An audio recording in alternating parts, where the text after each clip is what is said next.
ದೇವ, ಇದೇನಿದು ಉದ್ದಟತನ? ರಾವಣ ಇಷ್ಟು ಕಾಲ ಕಠಿಣ ತಪಸ್ಸನ್ನು ಮಾಡಿ ಬೇಡ ಬೇಕೆಂದಿರುವ ವರವು ಇದೇನಾ, ಅಥವಾ ಬೇರೆ ಯಾವುದಾದರೂ ಇದೆಯಾ? ನೆನಪು ಮಾಡಿಕೋ. ಬೇಡ ಮಹಾದೇವ, ಬೇಡ. ಈಕೆಯ ಮುಂದೆ ನನಗಾವ ನೆನಪು ಉಳಿದಿಲ್ಲ. ನನಗೆ ಈ ಸೌಂದರ್ಯ ನಿಧಿಯನ್ನು ಕರುಣಿಸು ದೇವ. ನಾನು ಈಕೆಯನ್ನು ನನ್ನ ಲಂಕೆಗೆ ಕರೆದೊಯ್ಯುತ್ತೇನೆ. ತಥಾಸ್ತು.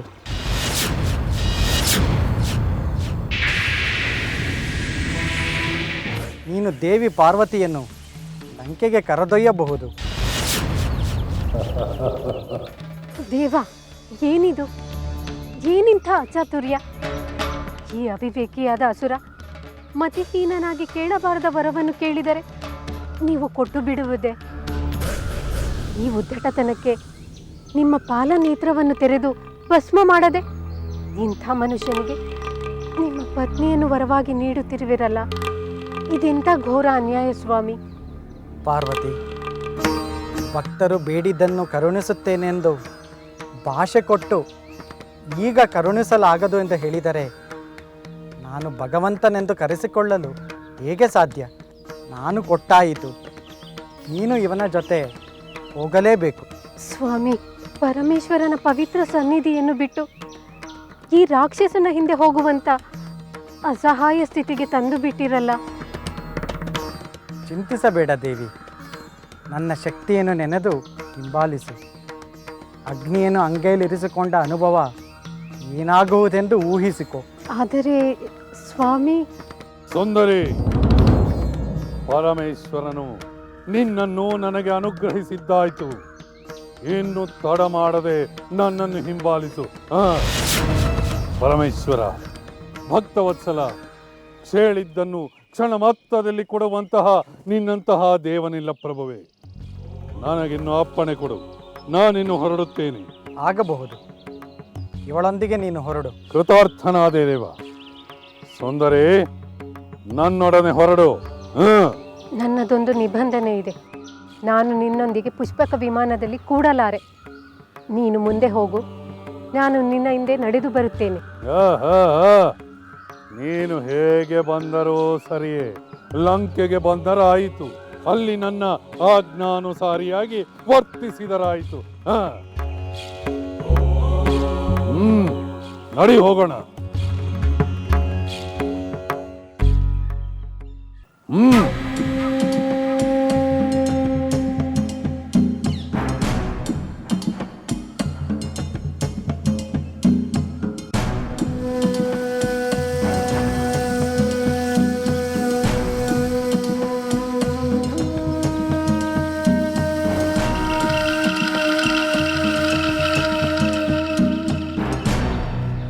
ಸಹೋದರ, ನಾವು ಮಹರ್ಷಿ ಸುತೀಕ್ಷ್ಣರ ಮಾರ್ಗದರ್ಶನದಂತೆ ಅಗಸ್ತ್ಯರ ಸೋದರನ ಆಶ್ರಮವನ್ನು ದಾಟಿ ಬಂದಿದ್ದೇವೆ. ಹೌದು ಸೋದರ, ಬಹುಶಃ ಇಲ್ಲಿ ಅಗಸ್ತ್ಯರ ಆಶ್ರಮವೂ ಇರಬಹುದು. ಸ್ವಾಮಿ, ಅಗಸ್ತ್ಯರು ಬಹಳ ಮಹಿಮಾವಂತರೆಂದು ಹೇಳುತ್ತಿದ್ದೀರಿ. ಅವರ ಮಹಿಮೆಯನ್ನು ತಿಳಿಯಬೇಕೆಂದು ನನಗೆ ಕುತೂಹಲವಾಗುತ್ತಿದೆ. ಅವರ ಬಗ್ಗೆ ಖಂಡಿತವಾಗಿಯೂ ಹೇಳುತ್ತೇನೆ ದೇವಿ. ಅಗಸ್ತ್ಯರ ಮಹಿಮೆ ನಿಜವಾಗಲೂ ಅಪಾರ. ಅವರ ತಪಶಕ್ತಿ, ಲೋಕ ಕಲ್ಯಾಣ ವಿಶೇಷವಾದದ್ದು. ವಿಂಧ್ಯ ಪರ್ವತವನ್ನೇ ತಗ್ಗುವಂತೆ ಮಾಡಿದ ಅವರು ರಾಕ್ಷಸ ಸಂಹಾರವನ್ನು ಮಾಡಿದವರು. ಸ್ವಾಮಿ, ಅಗಸ್ತ್ಯರು ರಾಕ್ಷಸರ ಸಂಹಾರವನ್ನು ಮಾಡಿದವರೇ? ಹೌದು ದೇವಿ, ಅಂತಹ ಸಂದರ್ಭ ಒದಗಿ ಬಂದಿತ್ತು. ಹಿಂದೆ ವಾತಾಪಿ ಮತ್ತು ಇಲ್ವಲರೆಂಬ ಇಬ್ಬರು ರಾಕ್ಷಸರಿದ್ದರು. ಇಬ್ಬರು ಸಾತ್ವಿಕರ ವೇಷವನ್ನು ಧರಿಸಿ ಬ್ರಾಹ್ಮಣರನ್ನು ಭೋಜನಕ್ಕೆ ಆಹ್ವಾನಿಸುತ್ತಿದ್ದರು. ವಾತಾಪಿ ಆಡಿನ ವೇಷವನ್ನು ತಾಳುತ್ತಿದ್ದ. ಇಲ್ವಲ ಅವನನ್ನು ಕೊಂದು ಅಡಿಗೆ ಮಾಡಿ ಅತಿಥಿಗಳಿಗೆ ನೀಡುತ್ತಿದ್ದ. ನಂತರ ಇಲ್ವಲ ವಾತಾಪಿ ಹೊರಗೆ ಬಾ ಎಂದು ಕರೆದಾಗ ಅವನು ಬ್ರಾಹ್ಮಣರ ಹೊಟ್ಟೆಯನ್ನು ಸೀಳಿ ಹೊರಬರುತ್ತಿದ್ದ. ಇಬ್ಬರು ಹೀಗೆ ಬ್ರಾಹ್ಮಣರನ್ನು ಭಕ್ಷಿಸುತ್ತಿದ್ದರು. ಹೀಗೆ ಎಷ್ಟೋ ಜನ ವಿಪ್ರರು ಮರಣ ಹೊಂದಿದರು. ಈ ವಿಷಯವನ್ನು ತಿಳಿದು ಅಗಸ್ತ್ಯ ಮಹರ್ಷಿಗಳು ಅಲ್ಲಿಗೆ ಬಂದರು.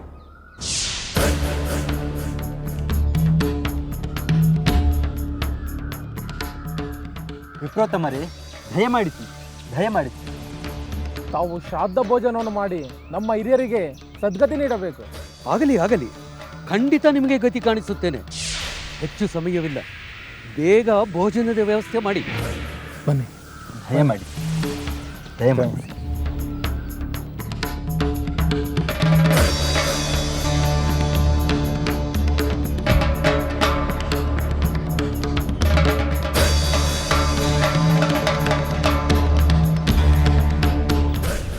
ಆ ರಕ್ಕಸರು ಅಗಸ್ತ್ಯರ ಮುಂದೆ ತಮ್ಮ ರೂಢಿಯ ತಂತ್ರವನ್ನೇ ಬಳಸಿ ಆಡಿನ ರೂಪದ ವಾತಾಪಿಯನ್ನು ಕಡಿದು ಬೇಯಿಸಿ ಭೋಜನ ಮಾಡಿಸಿದರು. ಅಗಸ್ತ್ಯ ಮುನಿಗಳು ತೃಪ್ತಿಯಿಂದ ಊಟ ಮಾಡಿದರು. ಬನ್ನಿ, ಕುಳಿತುಕೊಳ್ಳಿ.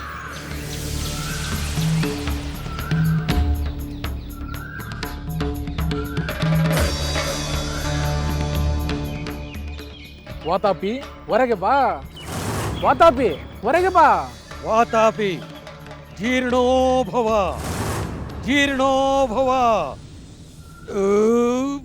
ವಾತಾಪಿ ಹೊರಗೆ ಬಾ. ಮೂಢ, ಅವನಲ್ಲಿ ಬರುತ್ತಾನೆ. ಅವನೀಗಾಗಲೇ ನನ್ನ ಹೊಟ್ಟೆಯಲ್ಲಿ ಜೀರ್ಣವಾಗಿ ಯಮಲೋಕಕ್ಕೆ ಹೋಗಿದ್ದಾನೆ. ಅವನು ಬೇಕಾದರೆ ನೀನು ಅಲ್ಲಿಗೆ ಹೋಗಬೇಕು. ಹೋಗುವುದಾದರೆ ನಾನೇ ನಿನ್ನನ್ನು ಕಳಿಸಿಕೊಡುತ್ತೇನೆ. ವಾತಾಪಿ ಹೊರಗೆ ಬಾ. ಕೆಲವೋ ಜೋಗಿ, ನನ್ನ ಸೋದರನನ್ನೇ ಜೀರ್ಣಿಸಿಕೊಂಡಿ ಪಾಪಿ. ನೀವಿಬ್ಬರು ಅದೆಷ್ಟು ವಿಪ್ರರನ್ನು ಜೀರ್ಣಿಸಿಕೊಂಡಿದ್ದೀರೋ ಪಾಪಿಗಳ. ನಾನು ನಿನ್ನನ್ನು ಸಿಗಿದು ಹಾಕುತ್ತೇನೆ. ಅಷ್ಟರಲ್ಲಿ ನಿನ್ನ ಮೃತ್ಯು ನಿನ್ನ ಮುಂದಿರುತ್ತದೆ.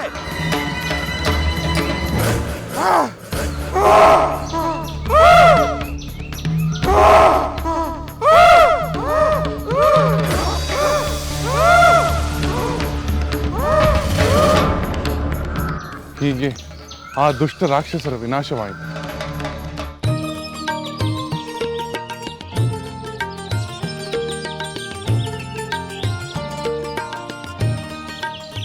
ಲಕ್ಷ್ಮಣ, ನಾವು ಅಗಸ್ತ್ಯರ ಆಶ್ರಮಕ್ಕೆ ಬಂದಿದ್ದಾಯ್ತು. ಹೌದು ಸಹೋದರ.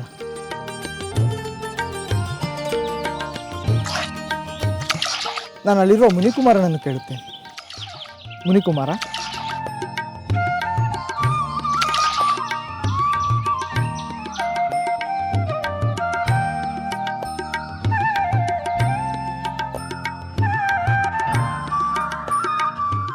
ಮುನಿಕುಮಾರ, ಇದು ಅಗಸ್ತ್ಯರ ಆಶ್ರಮ ತಾನೆ? ಹೌದು. ತಾವು ಯಾರು? ನಮ್ಮ ಗುರುಗಳನ್ನು ಕಾಣಬೇಕೇ? ಹೌದು ಮುನಿಕುಮಾರ, ನಾವು ಅಗಸ್ತ್ಯರನ್ನು ಕಾಣಬೇಕು. ತಾವು ಯಾರೆಂದು ತಿಳಿಸಿದರೆ ನಮ್ಮ ಗುರುಗಳಿಗೆ ತಿಳಿಸುತ್ತೇವೆ. ದಶರಥ ಮಹಾರಾಜನ ಜ್ಯೇಷ್ಠ ಪುತ್ರ ಶ್ರೀರಾಮಚಂದ್ರ, ಅವನ ಪತ್ನಿ ಸೀತಾದೇವಿ ಹಾಗೂ ಅವನ ಸಹೋದರ ಲಕ್ಷ್ಮಣ ಪೂಜ್ಯ ಅಗಸ್ತ್ಯರ ದರ್ಶನಾಕಾಂಕ್ಷಿಗಳಾಗಿ ಬಂದಿದ್ದೇವೆ. ಆಗಲಿ, ನಿಮ್ಮ ವಿಷಯವನ್ನು ಗುರುಗಳಿಗೆ ತಿಳಿಸುತ್ತೇನೆ. ಆಗಲಿ.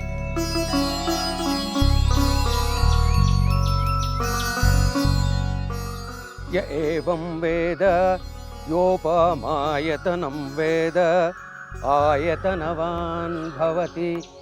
ಚಂದ್ರಮಾ ವಾ ಅಪಾಂ ಪುಷ್ಪಂ ಪುಷ್ಪವಾನ್ ಪ್ರಜಾವಾನ್ ಪಶುಮಾನ್ ಭವತಿ. ಗುರುಗಳೇ, ದಶರಥ ಪುತ್ರನಾದ ಶ್ರೀರಾಮ ತನ್ನ ಪತ್ನಿ ಸೀತಾದೇವಿ ಮತ್ತು ಸಹೋದರ ಲಕ್ಷ್ಮಣನೊಂದಿಗೆ ತಮ್ಮನ್ನು ದರ್ಶನ ಮಾಡಲು ಆಗಮಿಸಿದ್ದಾರೆ. ಏನು? ದಶರಥ ಪುತ್ರ ಶ್ರೀರಾಮ ನಮ್ಮ ಆಶ್ರಮಕ್ಕೆ ಆಗಮಿಸಿದ್ದಾನೆಯೇ? ನಾನು ಬಹಳ ದಿನಗಳಿಂದ ಅವನ ಆಗಮನವನ್ನು ನಿರೀಕ್ಷೆ ಮಾಡುತ್ತಾ ಇದ್ದೆ. ಅಂತೂ ಇಂದಿಗೆ ನನ್ನ ನಿರೀಕ್ಷೆ ಸಫಲವಾಯಿತು. ಗುರುಗಳೇ, ನನಗೇನಪ್ಪಣೆ? ಹೋಗು, ಅವರನ್ನು ಯಥಾಯೋಗ್ಯವಾದ ಆದರದಿಂದ ಒಳಗೆ ಕರೆದುಕೊಂಡು ಬಾ. ಆಗಲಿ ಗುರುಗಳೇ, ಈಗಲೇ ಹೋಗಿ ಅವರನ್ನು ಕರೆತರುತ್ತೇನೆ.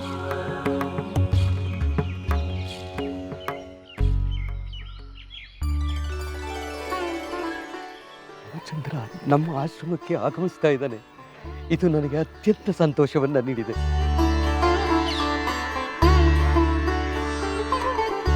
ದಯಮಾಡಿಸಿ.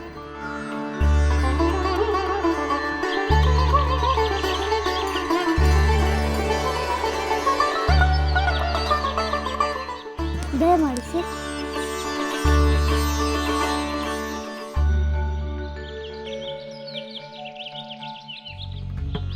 ದೀರ್ಘಾಯುಷ್ಮಾನ್ ಭವ, ದೀರ್ಘ ಸುಮಂಗಲಿ ಭವ.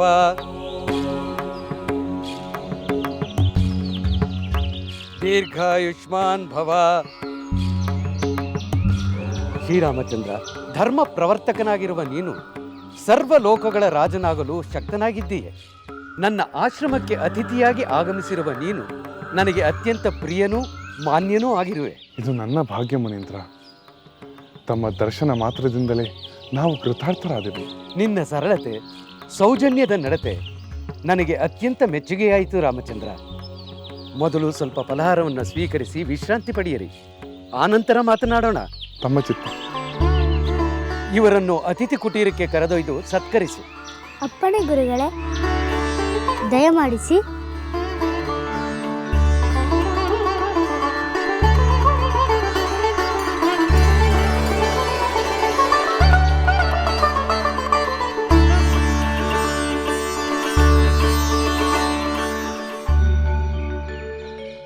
ಪ್ರಣಾಮಗಳು.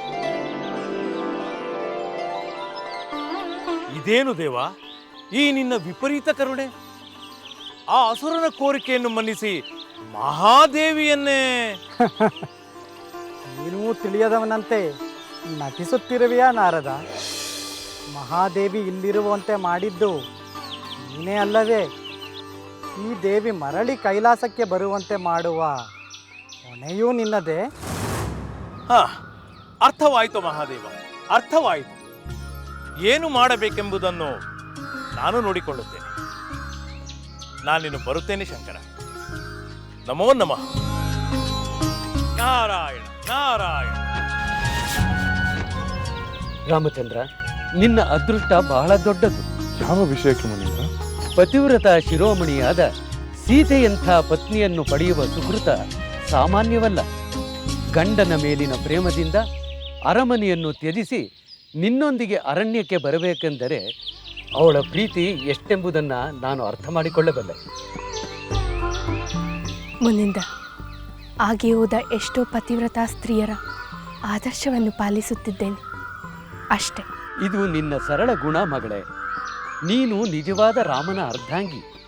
ಸೀತಾರಾಮನೆಂದಾಗಲೇ ರಾಮನ ವ್ಯಕ್ತಿತ್ವ ಪೂರ್ಣಗೊಳ್ಳುತ್ತದೆ. ನಿಜ ಮುನೀಂದ್ರ, ಸೀತೆ ಇಲ್ಲದ ರಾಮ ಅರ್ಧ ಅಷ್ಟೇ.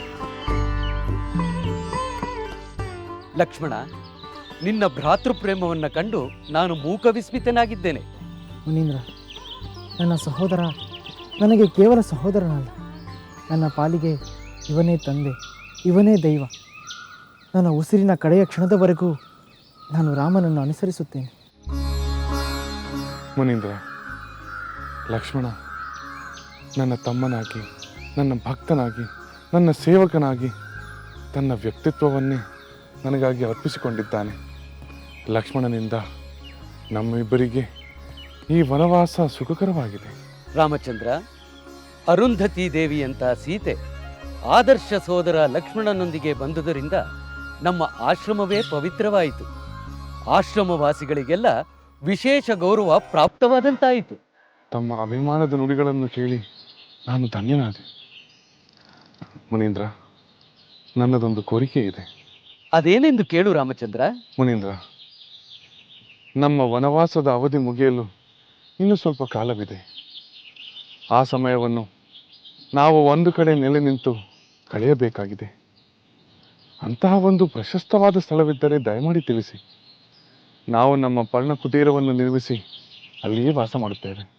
ಆಯಿತು, ನೀನು ಇಲ್ಲಿಂದ ಹೊರಡುವ ಮೊದಲು ಖಂಡಿತವಾಗಿಯೂ ನಾನು ಆ ಸ್ಥಳವನ್ನು ನಿನಗೆ ತಿಳಿಸಿಕೊಡುತ್ತೇನೆ. ಆಗಲಿ ಮುನೀಂದ್ರ. ಮಾತೆ, ಪರಮೇಶ್ವರನು ನಮ್ಮ ಪ್ರಭುಗಳ ಕೋರಿಕೆಯನ್ನು ಈಡೇರಿಸಿಬಿಟ್ಟರು.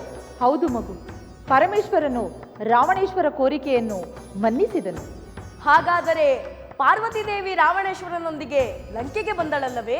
ಇಲ್ಲ ಮಗು, ಪಾರ್ವತಿ ದೇವಿಯು ಲಂಕೆಗೆ ಬರಲಿಲ್ಲ. ಏಕೆ ಏಕೆ ಬರಲಿಲ್ಲ ಮಾತೆ? ರಾವಣೇಶ್ವರನು ಪಾರ್ವತಿ ದೇವಿಯ ಜೊತೆಯಲ್ಲಿ ಲಂಕೆಗೆ ಬರುತ್ತಿರುವಾಗ ಏನಾಯಿತೆಂದರೆ,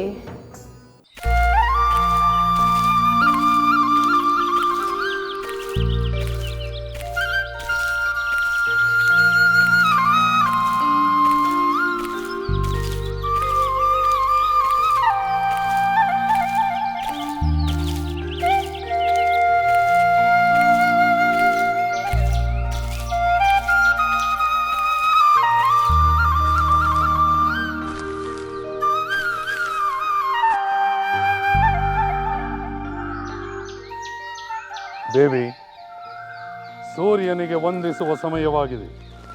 ನೀನಿಲ್ಲಿಯೇ ಇರೋ. ನಾನು ಬೇಗ ಹೋಗಿ ಸೂರ್ಯ ದೇವನಿಗೆ ವಂದಿಸಿ ಬರುತ್ತೇನೆ. ಆಗಲಿ, ನಾನು ಇಲ್ಲೇ ಇರುತ್ತೇನೆ.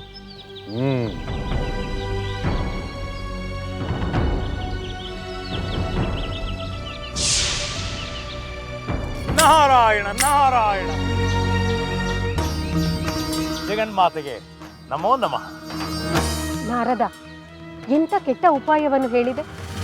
ನನ್ನನ್ನು ಈ ದುಷ್ಟನ ಹಿಂದೆ ಹೋಗುವಂಥ ದುಸ್ಥಿತಿ ಉಂಟು ಮಾಡಿ ಈಗ ನನ್ನ ಅವಸ್ಥೆಯನ್ನು ಕಂಡು ವಿನೋದ ಪಡಲು ಬಂದೆಯಾ? ಇಲ್ಲ ಜಗದೀಶ್ವರಿ, ನಿನ್ನ ವಿಷಯದಲ್ಲಿ ನಾನು ವಿನೋದ ಪ್ರಿಯನಲ್ಲ. ಪರಮೇಶ್ವರನ ಆಜ್ಞೆಯಂತೆ ನಾನು ಇಲ್ಲಿಗೆ ಬಂದಿದ್ದೇನೆ. ನಿನ್ನನ್ನು ಮರಳಿ ಕೈಲಾಸಕ್ಕೆ ಕಳಿಸುವ ಉಪಾಯವನ್ನು ಹೇಳಲು ಬಂದಿದ್ದೇನೆ. ನಿನ್ನ ಒಂದು ಉಪಾಯದಿಂದ ಇಷ್ಟು ಅನಾಹುತವಾಗಿದೆ.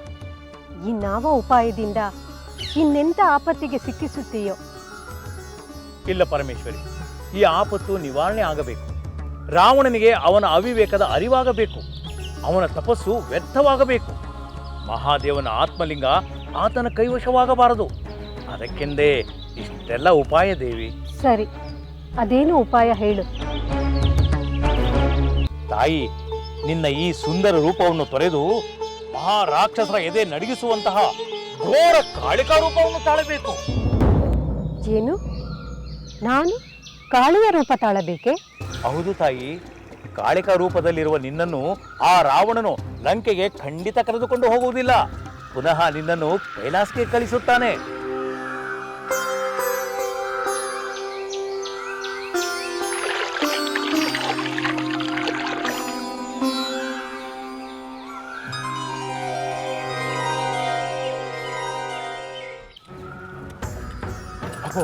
ರಾವಣನು ಸೂರ್ಯ ವಂದನೆಯನ್ನು ಮುಗಿಸಿ ಬರುತ್ತಿದ್ದಾನೆ.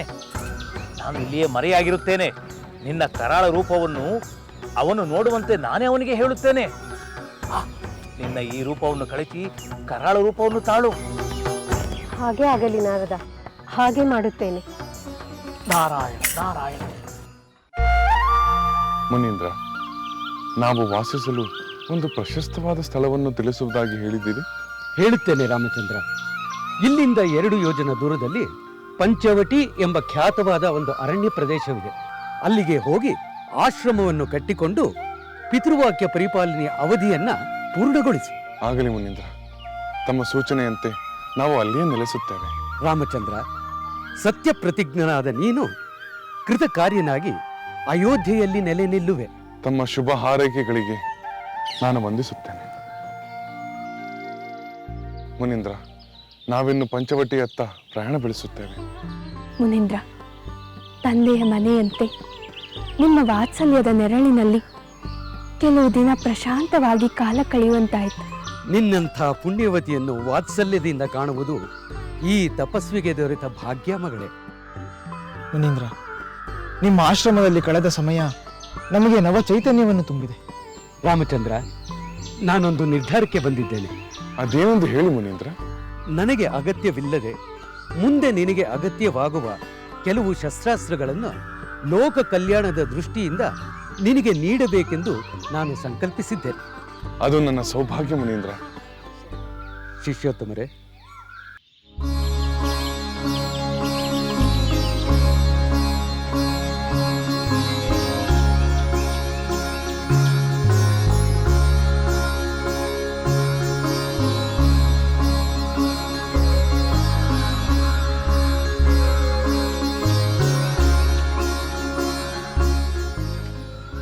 ರಾಮಚಂದ್ರ, ಇದು ಸುವರ್ಣ ಖಚಿತವಾದ ವೈಷ್ಣವ ಧನುಸ್ಸು. ದೇವಶಿಲ್ಪಿಯಾದ ವಿಶ್ವಕರ್ಮನಿಂದ ನಿರ್ಮಿತವಾದದ್ದು. ಮಹಾವಿಷ್ಣು ಈ ಧನುಸ್ಸಿನಿಂದಲೇ ಅಸುರರನ್ನು ಸಂಹರಿಸಿ ದೇವತೆಗಳನ್ನು ರಕ್ಷಿಸಿದ.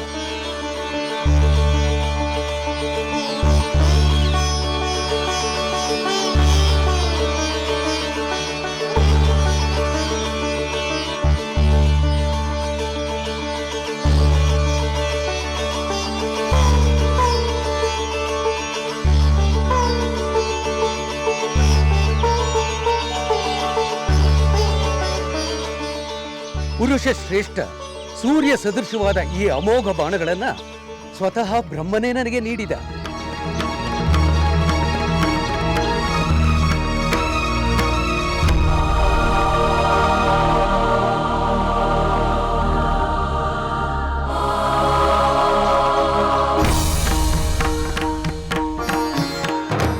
ಚಿನ್ನದ ಒರೆ, ಚಿನ್ನದ ಹಿಡಿಯನ್ನು ಕೂಡಿರುವ ಖಡ್ಗ, ಈ ಅಮೋಘ ಬಾಣಗಳು, ಈ ಧನಸ್ಸು, ಇವೆಲ್ಲವನ್ನು ದೇವೇಂದ್ರನು ವಜ್ರಾಯುಧವನ್ನು ಸ್ವೀಕರಿಸಿದಂತೆ ಸ್ವೀಕರಿಸಿ ಮುಂದೆ ಒದಗಲಿರುವ ಯುದ್ಧಗಳಲ್ಲಿ ಇವು ನಿನಗೆ ಜಯವನ್ನು ತಂದುಕೊಡಲಿ.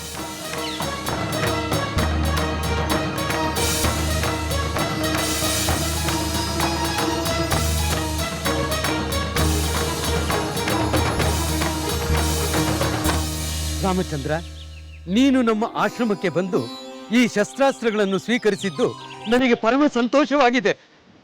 ಮುನೀಂದ್ರ, ನಮಗಿನ್ನು ಅಪ್ಪಣೆ ಕೊಡಿ. ಅದು ಅಲ್ಲಿ ಆ ಹಿಪ್ಪೆ ಮರಗಳ ಕಾಡು ಕಾಣುತ್ತಿದೆಯಲ್ಲ, ಅಲ್ಲಿಂದ ಉತ್ತರಕ್ಕೆ ಪ್ರಯಾಣ ಬೆಳೆಸಬೇಕು. ಅದೇ ಮಾರ್ಗದಲ್ಲಿ ಸಾಗಿದರೆ ಪಂಚವಟಿ ಸಿಗುತ್ತದೆ. ಆಗಲಿ ಮುನೀಂದ್ರ, ನಾವಿನ್ನು ಹೊರಡುತ್ತೇವೆ.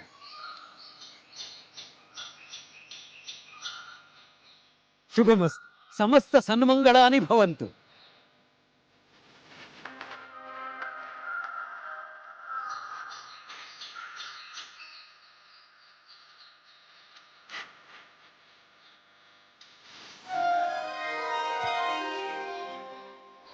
ಲೋಕವಂದ್ಯ ರಾಮ ಸುಗುಣವಂತೆ ಸೀತೆ ಮಾದರಿ ಸೋದರ ಸುಮಿತ್ರಾ ಕುವರ.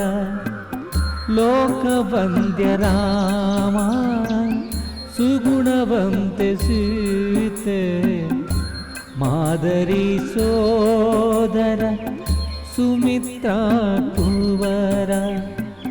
ಮುನಿಯ ಮಾತಿನಂತೆ ಪಂಚವಟಿಯ ಸೇರಲು ರಾಮ ಸೀತೆ ಲಕ್ಷ್ಮಣ ಕಾನನದಿ ನಡೆಯಲು. ಮುನಿಯ ಮಾತಿನಂತೆ ಪಂಚವಟಿಯ ಸೇರಲು ರಾಮ ಸೀತೆ ಲಕ್ಷ್ಮಣ ಕಾನನದಿ ನಡೆಯಲು. ಅಸಾಮಾನ್ಯರಾದರು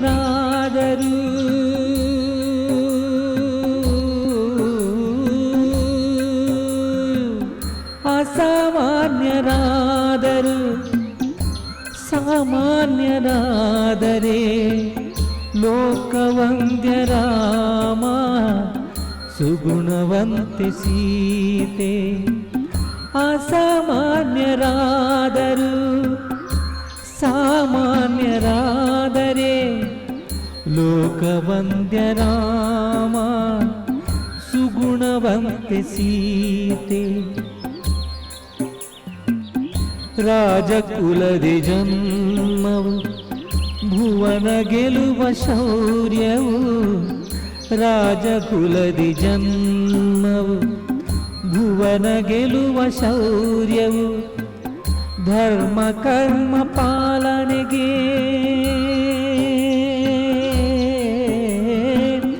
ಧರ್ಮ ಕರ್ಮ ಪಾಲನೆಗೆ ಮಾಡಿದೆ ವನವಾಸವು.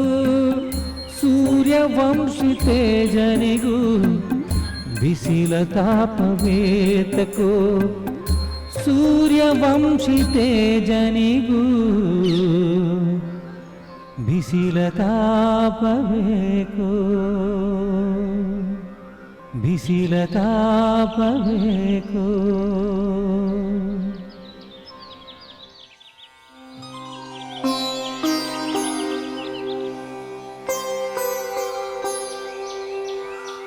ಸ್ವಾಮಿ, ಅಲ್ಲಿ ನೋಡಿ.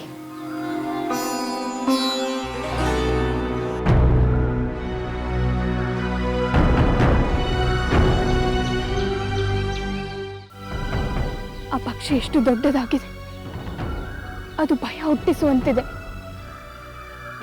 ಆ ಪಕ್ಷಿಯ ರೆಕ್ಕೆಗಳು ಮನುಷ್ಯರನ್ನೇ ಎತ್ತುಕೊಂಡು ಹೋಗುವಷ್ಟು ವಿಶಾಲವಾಗಿದೆ. ಅದು ನಿಜವಾದ ಪಕ್ಷಿಯೋ ಅಥವಾ ರಾಕ್ಷಸ ಮಾಯೆಯೋ ಎಂದು ಭಯವಾಗುತ್ತಿದೆ. ನೀನು ಭಯಪಡಬೇಡ ದೇವಿ. ಅದು ಪಕ್ಷಿಯೋ ರಾಕ್ಷಸರ ಮಾಯೆಯೋ ಎಂದು ನಾನು ತಿಳಿದು ಬರುತ್ತೇನೆ. ಲಕ್ಷ್ಮಣ, ನೀನು ಸೀತೆಯ ರಕ್ಷಣೆಗಾಗಿ ಇಲ್ಲಿಯೇ ಇರು. ನಾನು ಹೋಗಿ ಬರುತ್ತೇನೆ. ಆಗಲಿ ಸಹೋದರ, ನಾನು ಅತ್ತಿಗೆಯ ಬಳಿಯಲ್ಲಿಯೇ ಇರುತ್ತೇನೆ.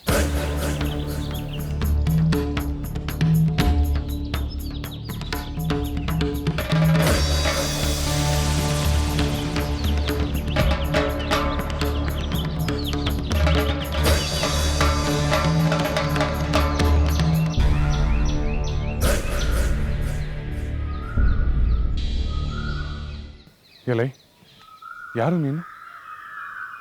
ಪಕ್ಷಿ ಕುಲದ ಚಕ್ರವರ್ತಿಯಂತೆ ವಿಶಾಲ ರೆಕ್ಕೆಗಳನ್ನುಳ್ಳ ನೀನು ಯಾರೆಂದು ತಿಳಿಸು. ನಾನಿರುವ ಕಡೆಗೆ ಬಂದಿರುವ ನೀನೇ ನಿನ್ನ ಪರಿಚಯವನ್ನು ಮೊದಲು ಹೇಳುವುದು ಸೂಕ್ತ. ಆಗಲಿ, ನಾನು ನನ್ನ ಪರಿಚಯವನ್ನು ಹೇಳುತ್ತೇನೆ. ನಾನು ಕೋಸಲ ದೇಶದ ಮಹಾರಾಜ ದಶರಥನ ಪುತ್ರ ರಾಮ. ನನ್ನೊಂದಿಗೆ ಇರುವವರು ನನ್ನ ಪತ್ನಿ ಸೀತೆ ಹಾಗೂ ಸೋದರ ಲಕ್ಷ್ಮಣ. ಆನಂದವಾಯಿತು, ಪರಮಾನಂದವಾಯಿತು. ಪ್ರಿಯ ಬಂಧುವನ್ನು ಕಂಡಷ್ಟು ಸಂತೋಷವಾಯಿತು. ಏನು ಬಂಧುವೆ? ನಿನ್ನೊಂದಿಗೆ ನಮಗೆಂತಹ ಬಂಧುತ್ವ? ಯಾರು ನೀನು? ಅಯ್ಯ ರಾಮ, ನಾನು ನಿನ್ನ ತಂದೆಯ ಮಿತ್ರನೆಂದು ತಿಳಿ. ಏನು? ನೀನು ನನ್ನ ತಂದೆಯ ಮಿತ್ರನೇ? ಹೌದು, ನಾನು ರಘುವಂಶದ ಹಿತಚಿಂತಕ. ದಶರಥನ ಮಿತ್ರನೆಂಬುದು ನನ್ನ ವಂಶಾವಳಿಯ ವಿವರವನ್ನು ಕೇಳಿದರೆ ಗೊತ್ತಾಗುತ್ತದೆ. ಅದನ್ನು ಕೃಪೆ ಮಾಡಿ ತಿಳಿಸು. ಕಶ್ಯಪನ ಹೆಂಡತಿ ತಾಮ್ರ, ಅವಳ ಮಗಳು ಶುಕಿ, ಶುಕಿಯ ಮಗಳು ನಟ, ಅವಳ ಮಗಳು ವಿನತ, ಆ ವಿನತೆಗೆ ಅರುಣ, ಗರುಡ ಎಂಬ 2 ಮಕ್ಕಳು. ನಾನು ಮತ್ತು ಸಂಪಾತಿ ಅರುಣನ ಮಕ್ಕಳು. ನನ್ನ ಹೆಸರು ಜಟಾಯು. ಅರುಣ, ನಮ್ಮ ಕುಲದೈವ ಸೂರ್ಯನ ಸಾರಥಿ. ಮಹಾನುಭಾವ, ನಿನ್ನ ವಿಷಯವನ್ನು ಕೇಳಿದರೆ ನನ್ನ ಪತ್ನಿ ಹಾಗೂ ಸೋದರನ ಭಯ ದೂರವಾಗುತ್ತದೆ. ನಡಿ ರಾಮಚಂದ್ರ, ಅವರ ಆತಂಕವನ್ನು ನಿವಾರಿಸೋಣ.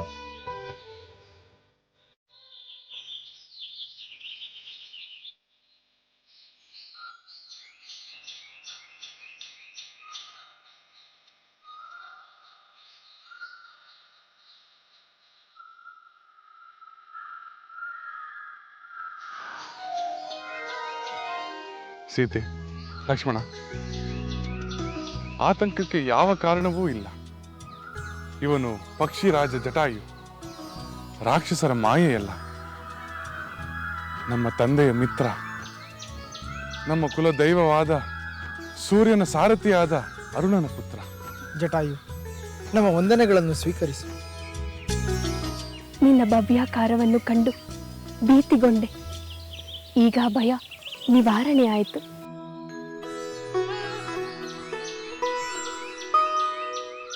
ನಿಮಗೆ ಮಂಗಳವಾಗಲಿ. ರಾಮಚಂದ್ರ, ಸಂಪಾತಿ ನನ್ನ ಅಗ್ರಜ. ನಿಮ್ಮ ವಿಷಯವೆಲ್ಲ ನನಗೆ ಗೊತ್ತಿದೆ. ನೀವು ಬಯಸುವುದಾದರೆ ನೀವು ವಾಸ ಮಾಡುವ ಸ್ಥಳದಲ್ಲಿ ನಾನು ನಿಮಗೆ ಸಹಾಯಕನಾಗಿರುತ್ತೇನೆ. ನೀವು ಹೊರಗೆ ಹೋಗುವ ಸಂದರ್ಭದಲ್ಲಿ ಸೀತೆಯನ್ನು ನಾನು ಸಂರಕ್ಷಣೆ ಮಾಡುತ್ತೇನೆ. ಮಹಾನುಭಾವ, ನಿನ್ನ ಮಾತುಗಳನ್ನು ಕೇಳಿ ಒಬ್ಬ ಮಿತ್ರ, ಒಬ್ಬ ಬಂಧುವನ್ನು ಕಂಡಂತಾಯಿತು. ಮಹರ್ಷಿ ಅಗಸ್ತ್ಯರ ಸೂಚನೆಯಂತೆ ಸಮೀಪದಲ್ಲಿರುವ ಪಂಚವಟಿಯಲ್ಲಿ ನಾವು ಆಶ್ರಮವನ್ನು ಕಟ್ಟಿಕೊಂಡು ವಾಸ ಮಾಡುತ್ತೇವೆ. ನಿನ್ನ ಸ್ನೇಹ ನಮಗೆ ಬೇಕು. ಅಗತ್ಯವಾಗಿ ಆಗಲಿ ರಾಮಚಂದ್ರ. ನಿಮ್ಮ ಸ್ನೇಹಕ್ಕಾಗಿ ನಾನು ಕೃತಜ್ಞನಾಗಿದ್ದೇನೆ.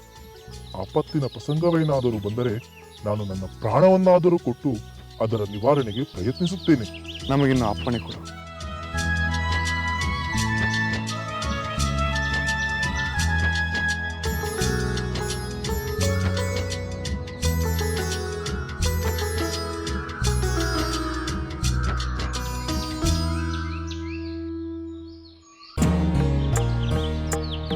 ಸುಂದರಿ, ನನ್ನನ್ನು ಹಿಂಬಾಲಿಸು.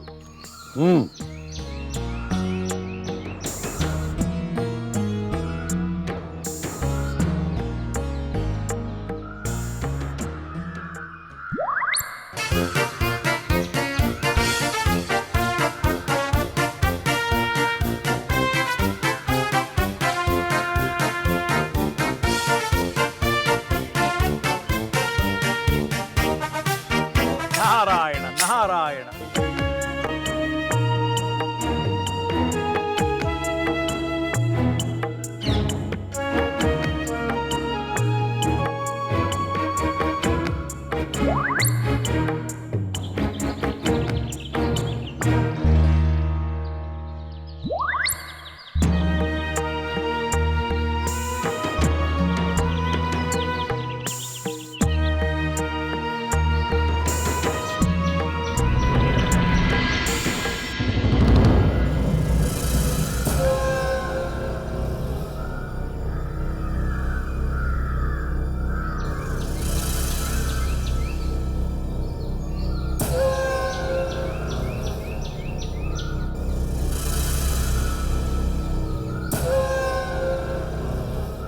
ಆಹಾ, ಅದ್ಭುತ, ಪರಮಾದ್ಭುತ.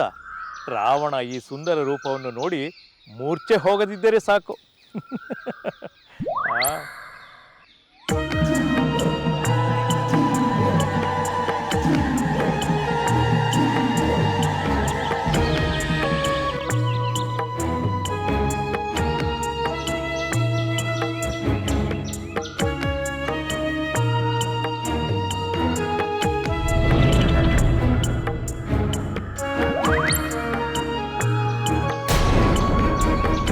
ಪರಮ ಸುಂದರಿಯಾದ ಪಾರ್ವತಿಯನ್ನು ನಾನು ಕರೆದೊಯ್ಯುತ್ತಿರುವಾಗ ಕಲಹಪ್ರಿಯನಾದ ಈ ಬಡಜೋಗಿ ಇಲ್ಲಿಗೇಕೆ ಬಂದ? ಸರಿಯಾದ ಸಮಯದಲ್ಲಿ ಹೇಳಿ ಕಳುಹಿಸಿದಂತೆ ಕಾಣಿಸಿಕೊಳ್ಳುವ ಇವನನ್ನು ಹೇಗೆ ನಿವಾರಿಸಿಕೊಳ್ಳುವುದು? ಇರಲಿ, ಇವನನ್ನು ವಿಚಾರಿಸಿ ಕಳುಹಿಸುತ್ತೇನೆ. ನಾರದ ಮಹೋದಯ, ನಮೋ ನಮಃ. ಓಹೋ, ಲಂಕಾಧೀಶ್ವರ ರಾವಣ! ಇದೇನಿದು? ಪಾಮರರಂತೆ ಪಾದಯಾತ್ರೆಯಲ್ಲಿ ಹೋಗುತ್ತಿರುವೆಯಲ್ಲ.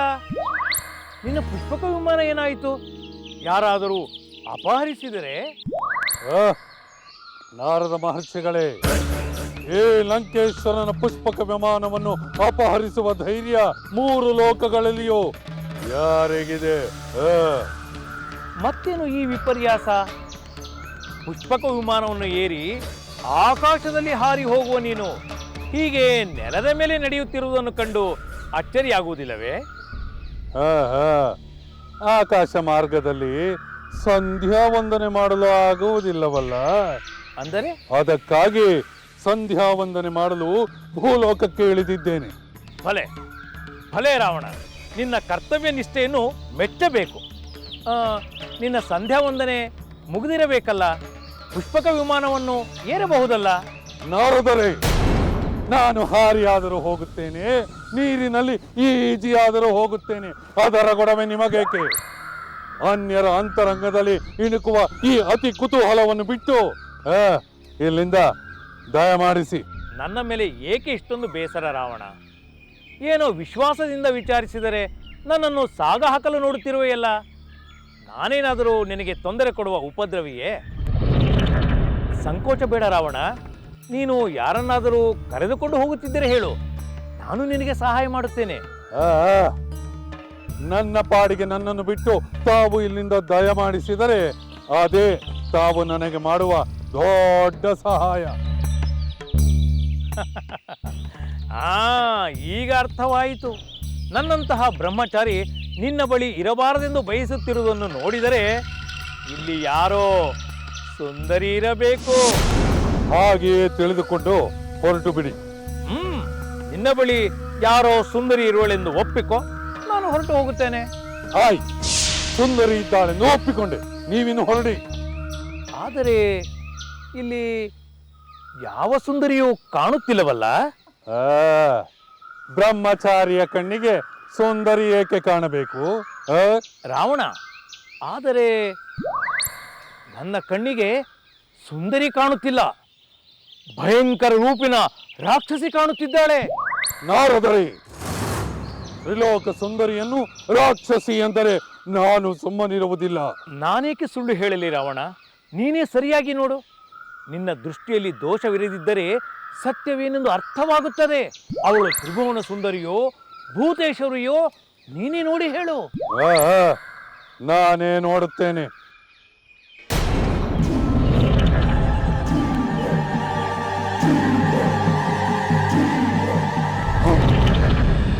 ಯಾರು ಯಾರು? ನನ್ನ ತ್ರಿಭುವನ ಸುಂದರಿಯಲ್ಲಿ, ಈ ಭೂತೇಶ್ವರಿಯಲ್ಲಿ ರಸಿಕ ಶಿರೋಮಣಿ ರಾವಣೇಶ್ವರ, ನೋಡು, ಸರಿಯಾಗಿ ನೋಡು. ಎರಡೂ ಕಣ್ಣುಗಳನ್ನು ತೆರೆದು ಚೆನ್ನಾಗಿ ನೋಡು. ಆಹಾ ಆಹಾ, ಎಂಥ ತ್ರಿಭುವನ ಸುಂದರಿ, ಸೌಂದರ್ಯ ನಿಧಿ, ಅಪೂರ್ವ ಲಾವಣ್ಯ ರಾಶಿ. ಆಹಾ, ಆ ಕಣ್ಣುಗಳು ಕೆಂಡದ ಉಂಡೆ, ಆ ಬಾಯಿಯೋ ಒಂದು ಗವಿಯ ದ್ವಾರವು, ಇನ್ನು ಆ ನಾಸಿಕವು, ಆಹಾ, ಅದಕ್ಕೆ ಯಾವ ಹೋಲಿಕೆಯೂ ಹೊಳೆಯುತ್ತಿಲ್ಲ. ಎಲ್ಲವೋ ನಾರದ, ಸಾಕು ಮಾಡು ನಿನ್ನ ಅಪಹಾಸ್ಯದ ವಿಕಟ ನಗುವನ್ನು. ನಿನ್ನ ವೀಣೆಯ ಬುರುಡೆಯನ್ನು ಒಡೆದು ಒಂದೇ ಏಟಿಗೆ ಪುಡಿ ಮಾಡಿಬಿಡುತ್ತೇನೆ. ರಾವಣ, ಕೇಳಿಸಿಕೊಂಡೆಯೋ? ಇವಳ ಕಂಠ ಕೋಗಿಲಿಯದೋ ಅಥವಾ ಭಾರೀ ಘಂಟಾನಾದವೋ? ಇವಳನ್ನು ನಾನು ಲಂಕೆಗೆ ಕರೆದುಕೊಂಡು ಹೋಗುವುದಿಲ್ಲ. ಏನು ರಾವಣ, ನೀನೇ ಮೆಚ್ಚಿ ಇಷ್ಟು ದೂರ ಕರೆದುಕೊಂಡು ಬಂದು ಈಗ ಕರೆದುಕೊಂಡು ಹೋಗುವುದಿಲ್ಲ ಎನ್ನುತ್ತಿರುವೆಯಲ್ಲ, ಇವಳನ್ನು ನೋಡದೇ ಕರೆದುಕೊಂಡು ಬಂದೆಯಾ? ನಾರದರೆ, ನಾನು ಈಕೆಯನ್ನು ನೋಡದೇ ಇಲ್ಲವೆಂದು ಹೇಳುತ್ತಿದ್ದೀನಲ್ಲ. ರಾವಣ, ಏಕೆ ಅಬದ್ಧವನ್ನು ನುಡಿಯುವೆ? ನನ್ನನ್ನು ಬಾ ಎಂದು ಕರೆದುಕೊಂಡು ಬರಲಿಲ್ಲವೇ? ನನ್ನ ರೂಪ ಲಾವಣ್ಯವನ್ನು ಹಾಡಿ ಹೊಗಳಲಿಲ್ಲವೇ? ಅಯ್ಯೋ, ಇದೇನು ನಿನ್ನ ಅಭಿರುಚಿ ರಾವಣ? ಈ ವಿಕಾರ ರೂಪದಲ್ಲಿ ನಿನಗೆ ಯಾವ ಸೌಂದರ್ಯ ಕಂಡಿತು ರಾವಣ? ನಾರದರೆ, ನಾನು ಈಕೆಯನ್ನು ನೋಡದೇ ಇಲ್ಲವೆಂದು ಹೇಳುತ್ತಿಲ್ಲವೇ? ಎಲ್ಲವೋ ಸುಳ್ಳುಗಾರ. ನೀನೇ ಶಿವನನ್ನು ಕೇಳಿ ನನ್ನನ್ನು ಕರೆದುಕೊಂಡು ಬಂದು ಈಗ ನನ್ನನ್ನು ನೋಡಲೇ ಇಲ್ಲ ಎಂದು ಹೇಳುತ್ತಿರುವೆಯಾ? ಇದೇನು ರಾವಣ, ನೀನು ಸುಳ್ಳು ಹೇಳಲು ಪ್ರಾರಂಭಿಸಿದೆಯಾ? ನಾರಾಯಣನ ಶಿವ. ಇಲ್ಲ ನಾರದರೆ, ಇಲ್ಲ. ನಾನು ಶಿವನ ಬಳಿ ಕಂಡ ಸುಂದರಿಯೇ ಬೇರೆ, ಈಕೆಯೇ ಬೇರೆ. ಈ ಅಕರಾಳ ವಿಕರಾಳ ರೂಪವನ್ನು ನನ್ನ ಹಿಂದೆ ಕರೆದುಕೊಂಡು ಹೋಗಲು ನನಗೆ ಬುದ್ಧಿ ಇಲ್ಲವೇನು? ಇಲ್ಲ, ನಾನೇ ಅವಳೇ ನಾನು. ನಿನ್ನ ಇಚ್ಛೆಯಂತೆ ನಾನು ನಿನ್ನ ಹಿಂದೆ ಬಂದಿದ್ದೇನೆ. ನೀನು ನನ್ನನ್ನು ಲಂಕೆಗೆ ಕರೆದುಕೊಂಡು ಹೋಗಲೇಬೇಕು. ನಾನು ನಿನ್ನ ಹಿಂದೆ ಬಂದೇ ಬರುತ್ತೇನೆ. ರಾವಣ, ನಿನ್ನ ಅದೃಷ್ಟವೇ ಅದೃಷ್ಟ. ಈ ಸುಂದರಿ ನಿನ್ನ ಅಂತಃಪುರವನ್ನು ಪ್ರವೇಶಿಸಿದ ಕೂಡಲೇ ಅಲ್ಲಿರುವ ಸುಂದರಿಯರೆಲ್ಲ ಇಂಥ ಸೌಂದರ್ಯ ತಮಗಿಲ್ಲವೆಂದು ಹೊಟ್ಟೆ ಕಿಚ್ಚಿನಿಂದ ಸುಟ್ಟು ಹೋಗುತ್ತಾರೆ. ಆಗ ಉಳಿಯುವವಳು ಇವಳೊಬ್ಬಳೇ. ಪರಿಹಾಸ ಮಾಡಬೇಡಿ ನಾರದರೆ. ನಾನು ಇವಳನ್ನು ಲಂಕೆಗೆ ಕರೆದುಕೊಂಡು ಹೋಗುವುದಿರಲಿ, ಇವಳನ್ನು ನೋಡಲು ನನ್ನಿಂದ ಸಾಧ್ಯವಿಲ್ಲ. ಇಲ್ಲ, ನೀನು ಮಾತಿಗೆ ತಪ್ಪಬಾರದು. ನೀನೇ ನನ್ನನ್ನು ದೂರ ಮಾಡಿದರೆ ನಾನು ಎಲ್ಲಿಗೆ ಹೋಗಲಿ? ಹೋಗು, ಎಲ್ಲಿಯಾದರೂ ಹಾಳಾಗಿ ಹೋಗು, ನನ್ನ ಹಿಂದೆ ಮಾತ್ರ ಬರಬೇಡ. ತಪಸ್ಸು ಮಾಡಿ ಪಡೆದವರ ಬೇಡವೆನ್ನುತ್ತಾರೆಯೇ? ಬೇಡ ಬೇಡ ಬೇಡ. ಬೇಡವೆಂದರೆ ಯಾರು ಕೇಳುತ್ತಾರೆ? ಹೋಗಲಿ, ನನ್ನ ಕಾಲಿಗೆ ಬಿದ್ದು ಕ್ಷಮೆ ಕೇಳು. ನಾನು ಹೋಗುತ್ತೇನೆ. ಸಾಧ್ಯವಿಲ್ಲ. ರಾವಣ, ನಿನಗೆ ಬುದ್ಧಿ ಇಲ್ಲವೇ? ನೀನು ಕ್ಷಮೆ ಕೇಳದಿದ್ದರೆ ಅವಳು ನಿನ್ನ ಬೆನ್ನು ಬಿಡುವುದಿಲ್ಲ. ಕೇಳಿಬಿಡು.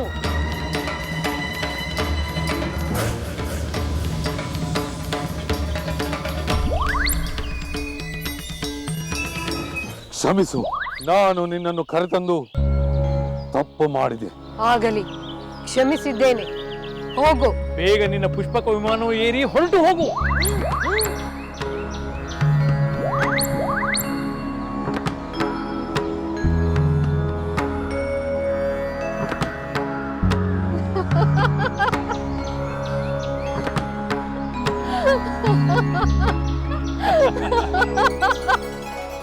ಜಗದೀಶ್ವರಿ, ನಮೋ ನಮಃ.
ಸೋದರ ಖರಾಸುರ, ಸಾಕು ಮಾಡು ನಿನ್ನ ಕೇಕೆಯನ್ನು. ಅಲ್ಪರಾದ ನಿನ್ನ ಯೋಧರನ್ನು ಕಂಡು ಹೆಮ್ಮೆ ಪಡಬೇಡ. ಈಗ ನನ್ನ ಮಾತನ್ನು ಕೇಳು.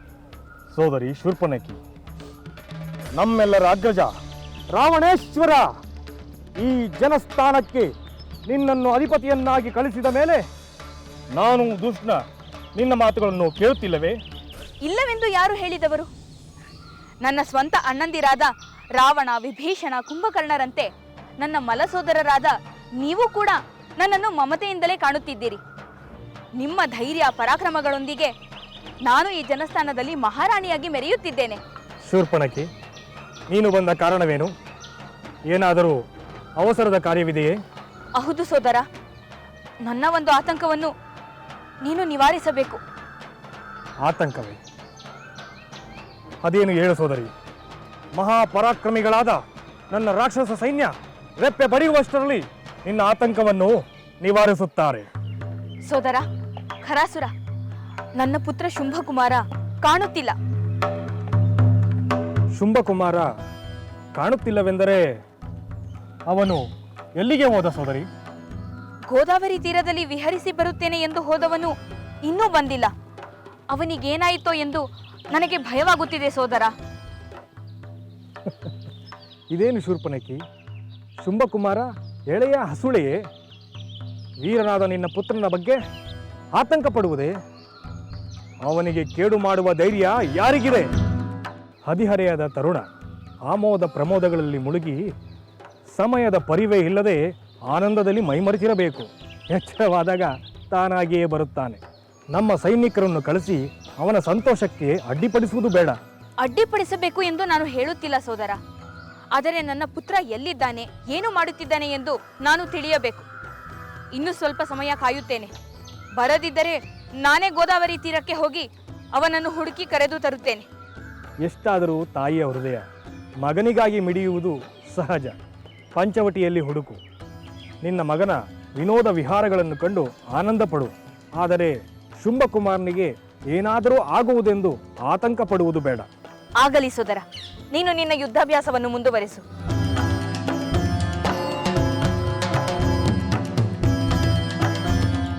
ಬನ್ನಿ ಬನ್ನಿ, ಮತ್ತಷ್ಟು ಅಭ್ಯಾಸ ಮಾಡೋಣ. ನಮ್ಮ ಸೈನ್ಯ ಸದಾ ಸನ್ನದ್ಧವಾಗಿರಬೇಕು.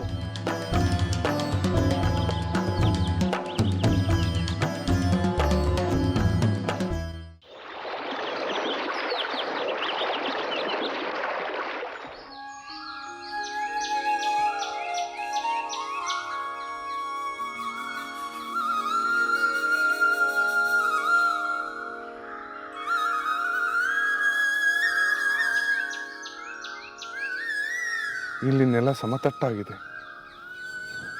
ಸುತ್ತಲೂ ನಿಸರ್ಗ ಸುಂದರವಾಗಿದೆ. ಲಕ್ಷ್ಮಣ, ಪರ್ಣಕುಟೀರವನ್ನು ಇಲ್ಲಿಯೇ ನಿರ್ಮಿಸಬಹುದು. ನೀನು ಹೇಳಿದಂತೆ ಈ ಸ್ಥಳವು ಅನುಕೂಲಕರವಾಗಿದೆ.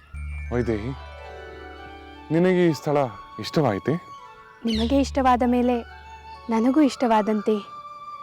ನಿಜವಾಗಲೂ ಈ ಸ್ಥಳ ಮನೋಹರವಾಗಿದೆ. ಹೌದು ದೇವಿ, ಈ ಪ್ರದೇಶ ನಯನ ಮನೋಹರವಾಗಿದೆ. ಹತ್ತಿರದಲ್ಲಿರುವ ಗೋದಾವರಿ ನದಿಯ ಕಡೆಯಿಂದ ತಂಗಾಳಿ ಬೀಸುತ್ತಿದೆ. ಸಹೋದರ, ಹಾಗಾದರೆ ನಾನು ಕುಟೀರವನ್ನು ನಿರ್ಮಿಸಲು ಆರಂಭಿಸಲೇ? ಅಗತ್ಯವಾಗಿ ಆರಂಭಿಸು.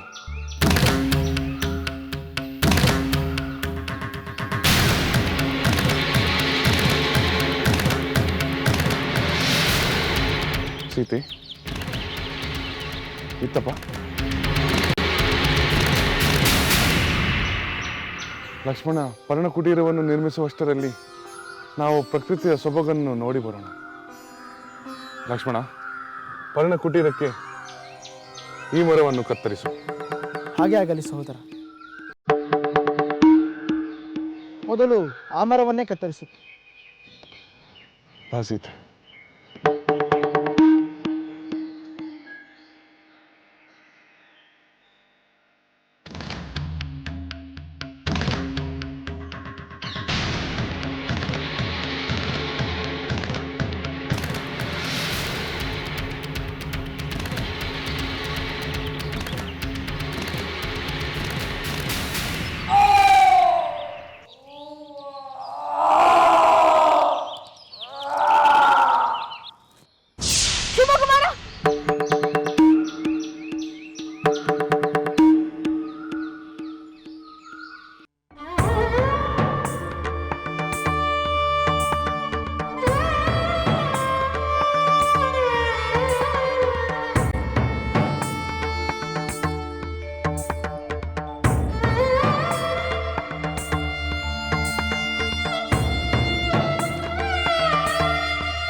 ಖರಾಸುರ, ಸೋದರ ಏಳು ಸೋದರ, ಏಳು ಸೋದರ.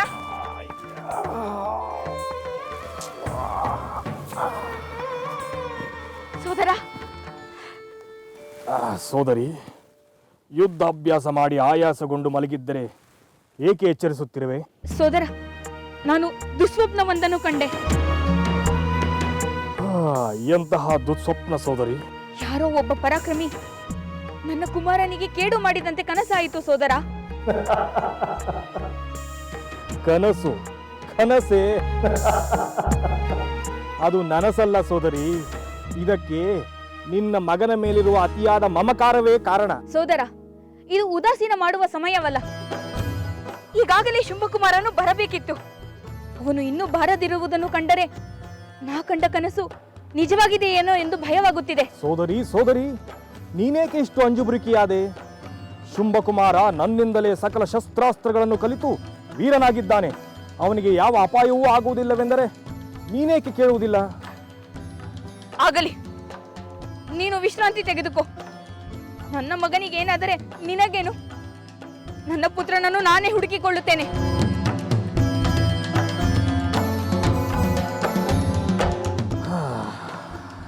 ನನ್ನ ಸೋದರಿಗೆ ಇದೆಂತಹ ಭ್ರಮೆ!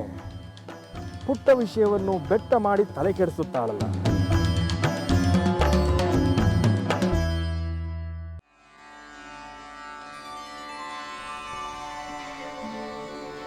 ಹತ್ತು ವರುಷಕ್ಕೂ ಮೀರಿ ಕಳೆದಿದೆ ರಾಮನ ವನವಾಸ. ಅಸುರ ಕುಲಕ್ಕೆ ಸಿಂಹ ಸ್ವಪ್ನವು ಮುನಿ ಜನಗಳ ಪ್ರೇಮವು.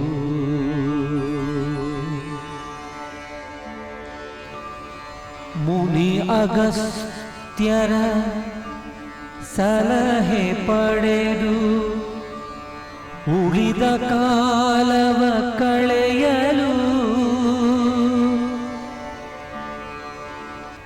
ಪಂಚವಟಿಯಲಿ ಪರ್ಣಕುಟಿಯನು ರಾಮನನುಜನು ರಚಿಸಲು. ಉಳಿದ ಕಾಲವ ಕಳೆಯಲು ಪಂಚವಟಿಯಲಿ ಪರ್ಣಕುಟಿಯನು ರಾಮನನುಜನು ರಚಿಸಲು.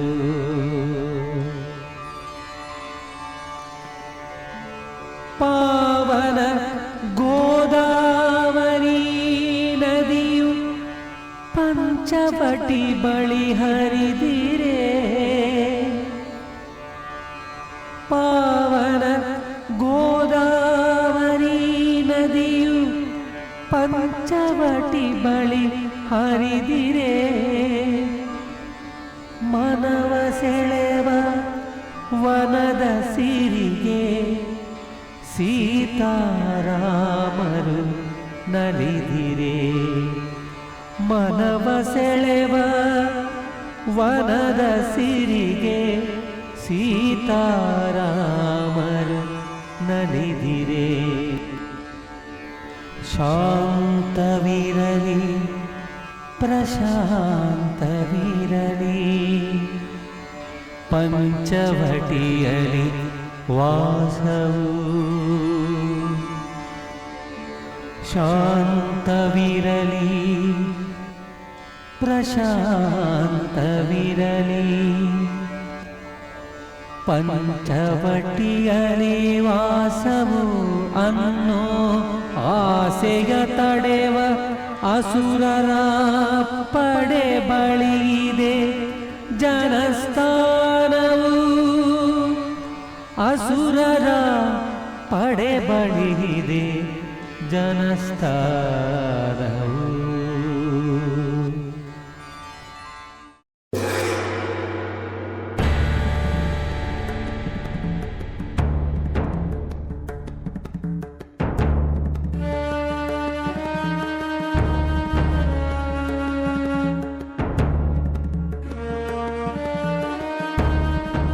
ಇದೇನು? ಇದ್ದಕ್ಕಿದ್ದಂತೆ ಈ ಪರ್ಣಕುಟೀರ ಎಲ್ಲಿಂದ ಬಂತು? ಈ ಪಂಚವಟಿಯಲ್ಲಿ ನನಗೆ ತಿಳಿಯದೆ ಈ ಪರ್ಣಕುಟೀರವನ್ನು ಕಟ್ಟಿರುವ ತಪಸ್ವಿಗಳು ಯಾರಿರಬಹುದು? ಯಾರಾದರಾಗಿರಲಿ, ನನ್ನ ಕಣ್ಣಿಗೆ ಕಾಣದೆ ಎಲ್ಲಿ ಹೋಗುತ್ತಾರೆ? ಮೊದಲು ನನ್ನ ಪುತ್ರ ಶುಂಭಕುಮಾರನನ್ನು ಹುಡುಕುತ್ತೇನೆ. ಆ ನಂತರ ಈ ಹೊಸಬರನ್ನು ವಿಚಾರಿಸಿಕೊಳ್ಳುತ್ತೇನೆ. ಹಾ, ಶುಂಭಕುಮಾರ,